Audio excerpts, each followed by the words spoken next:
Hello guys, welcome to my channel. तो आज हम सीखने वाले हैं बेग्रूसुम। बेग्रूसुम यानी कि होता है मतलब इसका ग्रीटिंग्स। इंग्लिश में इनको ग्रीटिंग्स कहा जाता है कि हमें पता होना चाहिए कि हम किसको कैसे ग्रीट कर रहे हैं। ऑलराइट, जैसे पिछली क्लासेस में हमने ABCD सीख ली, प्रोनाउंसिएशन सीख ली, तो अब आप जर्मन पढ़ सकते हो। ठीक है। तो आज हम ग्रीटिंग से स्टार्टिंग करते हैं। जैसे कि हम बोलते हैं हेलो। हेलो को जर्मन में हेलो बोलते हैं। हेलो। Okay, hello. नेक्स्ट है गुड मॉर्निंग। गुड मॉर्निंग को गुटन मॉर्गन। वैसे तो ये हिंदी टू जर्मन चैनल है जिसमें मैं आपको हिंदी से जर्मन सिखाती हूँ, लेकिन मुझे लगा यहाँ पे इंग्लिश लिखना बेटर होगा क्योंकि डेली में हम इनको इंग्लिश में ही यूज करते हैं। Good night, good morning, good day. So इसीलिए मैंने लिखा है। बाकी हिंदी में गुड मॉर्निंग को सुप्रभात कहते हैं, सबको पता ही होगा।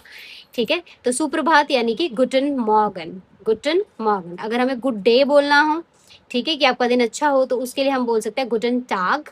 ठीक है, गुटन टाग। टाग यानी कि दिन।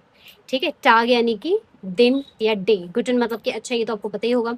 मॉर्गन मतलब कि मॉर्निंग। नेक्स्ट है गुड गुड इवनिंग, गुटन आबंड। आबंड यानी कि इवनिंग।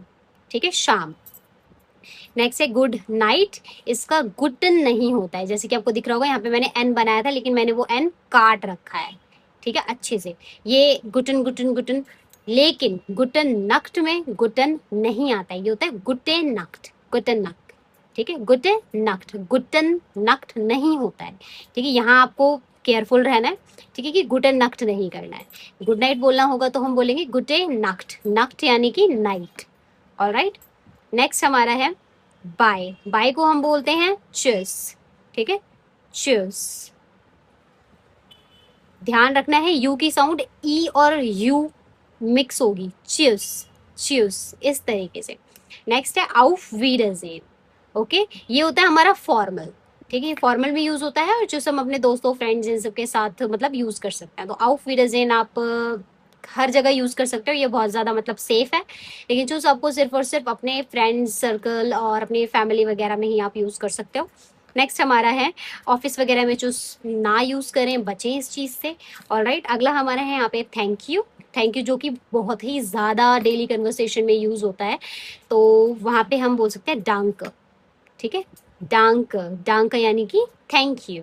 ऑलराइट, और फील इन डांक ये भी मतलब सेम ही है लेकिन थोड़ा सा फर्क है।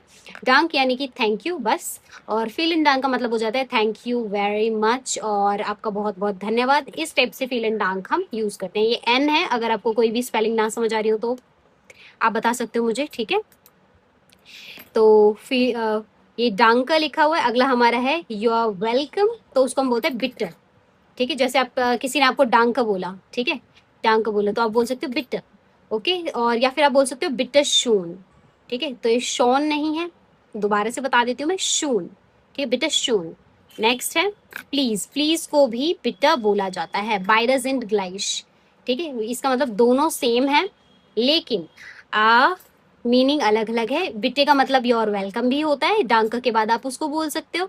और बिटे का मतलब प्लीज भी होता है, जैसे आप किसी से बोल रहे हो कि मेरी मदद कर दो प्लीज, तो आप सेंटेंस में बिटे लगा सकते हो, बिट। ओके। नेक्स्ट है हमारा एक्सक्यूज मी या सॉरी। उसके लिए हम एंटशुल्डिगुंग यूज करते हैं, बाइर दोनों के लिए, यानी कि एक्सक्यूज मी के लिए भी और सॉरी के लिए भी, दोनों के लिए हम एंटशुल्डिगुंग यूज कर सकते हैं। ठीक है। नेक्स्ट है हमारा एस टूट मियर लाइड। इसका मतलब सिर्फ होता है सॉरी, ये सिर्फ और सिर्फ सॉरी के लिए यूज होगा। एस टूट मियर लाइड, LILEID। ठीक है, लाइड ये लिखा हुआ है, एस टूट मियर लाइड, यानी कि मुझे माफ करिए। ठीक है, इस तरीके से यूज होता है। और एंटशुल्डिगुंग का दोनों मतलब होते हैं, एक्सक्यूज में भी और सॉरी भी, ये दोनों में चल जाता है। लेकिन एस टूट मियर लाइड सिर्फ सॉरी, इसका मतलब सिर्फ सॉरी होता है। ठीक है, आई होप ये वीडियो आपके लिए बहुत ज़्यादा हेल्पफुल रही होगी, और नेक्स्ट वीडियो में हम कुछ और इम्पोर्टेंट टॉपिक सीखेंगे।